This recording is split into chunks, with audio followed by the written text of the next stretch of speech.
কিন্তু সেটা তো জনগণের সরকার হয়নি। সরব ভাই খুব ভালো ব্যাখ্যা করছিলেন, যেটা তো জনগণের অধিকার, আপনি কেড়ে নেওয়ার কে? আর এইভাবে যে ক্ষমতায় থাকে সে জনগণের সরকার না। আমি শেখ রবিউল আলম যদি একটু বলেন যে নির্বাচন অব্যাহতভাবে বিএনপি বা বিরোধী দল বয়কট করে যাচ্ছে সব নির্বাচন, এবং আন্দোলন করছেন বা করার চেষ্টা করছেন।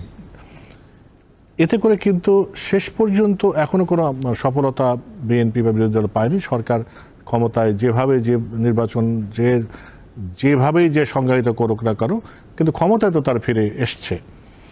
এইটা করে আপনারা মানে নতুন কোনো ভাবছেন কিনা আন্দোলন নিয়ে? দেখেন, এই সংকট থেকে উত্তরণের জন্য বিএনপি যে স্টান্টটা নিয়ে রাজনীতি করছে এটাই সঠিকের কোনো বিকল্প নেই। আপনি ওই যে বলছিলেন যেভাবে নির্বাচন করে যদি ক্ষমতায় থাকা যায় তাহলে ভালো নির্বাচন করার দরকারটা কি, তাই তো? হ্যাঁ, ঠিক আছে, এভাবে নির্বাচন করতে স্টালিনও থেকেছে, হোসনি মুবারক থেকেছে, সুহার্তু থেকেছে, আইয়ুবরাও থেকেছে, তাই তো? ক্ষমতা থেকে হঠাৎ সময় লেগেছে, যায়নি, কিন্তু সেটা তো জনগণের সরকার হয়নি। সরব ভাই খুব ভালো ব্যাখ্যা করছিলেন, যেটা তো জনগণের অধিকার, আপনি কেড়ে নেওয়ার কে? আর এইভাবে যে ক্ষমতায় থাকে সে জনগণের সরকার না। তো আমরা একটা জনগণের সরকার চাই, ভোটের ভিত্তিতে, জনরায়ের ভিত্তিতে। তো সেই জন্য আমরা আন্দোলন করছি, সংগ্রাম করছি, রাজনৈতিক দল হিসেবে সর্বোচ্চ ত্যাগ স্বীকার করছি। দমন, নিধন, জেল, হত্যা সব কিছুই তো মাথা পেতে নিয়ে রণভঙ্গ দেয়নি, চেষ্টা করছি, সময় লাগছে। কারণ আমি বলেছি যে এটা একটা দানবীয় প্রকৃতির সরকার, অদৃশ্য শক্তির সমর্থন রয়েছে। আবার ধরেন রাষ্ট্রযন্ত্রের নির্দয় ব্যবহার রয়েছে। এই ধরনের স্বৈরাচার সরকার পৃথিবীতে এসেছে বলে আমার জানা খুব কম।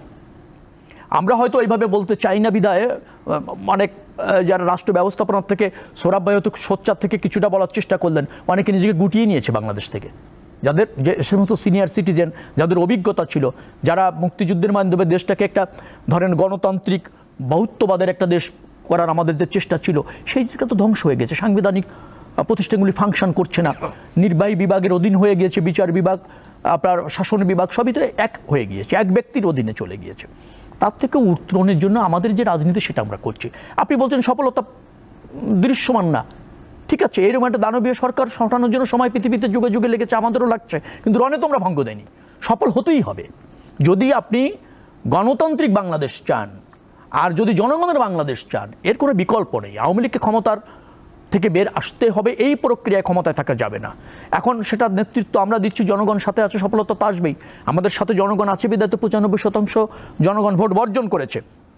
আমি আরেকটা কথা একটু বলতে চেয়েছিলাম, দেখেন, এই যে নির্বাচন হয়নি, এটা আন্তর্জাতিকভাবে জাতিসংঘ বলেছে, ইউরোপিয়ান ইউনিয়ন বলেছে, মার্কিন যুক্তরাষ্ট্র বলেছে, ইভেন কি যারা এই সরকারকে সমর্থন করে, ভারত, চীন এবং রাশিয়া, তারাও বলেনি যে নির্বাচন ভালো হয়েছে, তারাও বলেছে বাজে নির্বাচন হয়েছে, কিন্তু তারা আওয়ামী লীগকে ক্ষমতা হয়তো দেখতে চেয়েছে। জিএম কাদেরের বক্তব্য অনুসারে বলছি, আপনি 14 দলে যান, 14 দলের শরিক আহসানুল্লাহ কিনু নিজে বলেছেন যে নির্বাচন ভালো হয়নি এবং নির্বাচনে মানুষ ভোট দিতে পারেনি, পক্ষপাতদুষ্ট নির্বাচন হয়েছে, ফলাফল আগের থেকে নির্ধারণ করা ছিল। রাশেদ খান মেননও বলেছে যে আমি নিজে সাক্ষী, মানুষ ভোট দেয়নি, তিনি নিজে বলেছেন। 14 দলের শরিক কিন্তু মহাজোটের দেখেন জিএম কাদের নিজে বলেছেন যে নির্বাচনে প্রহসন হয়েছে, ভাগাভাগি হয়েছে, মানুষ ভোট দেয়নি।